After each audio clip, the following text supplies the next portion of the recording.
बापू गाड्या सोडा.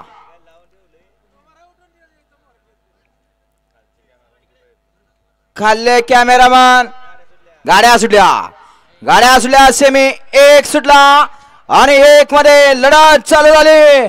कोण होणार पहिला बैलगाडी मालक फायनल साठी पात्र.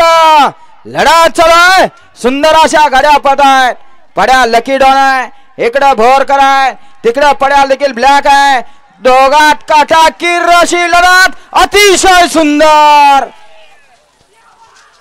काटाकीर अशी लढत झाली दोघात.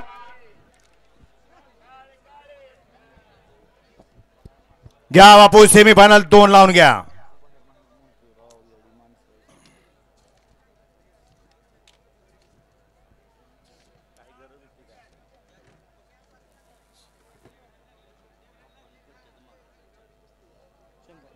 घ्या लावून घ्या. सेमी 2 लावून घ्यायचं.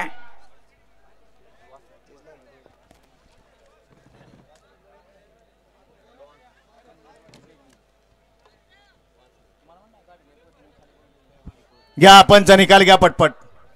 निकाल पेंडिंग ठेवू नका. गाड्या सोडून येणारे चला बाळण्या.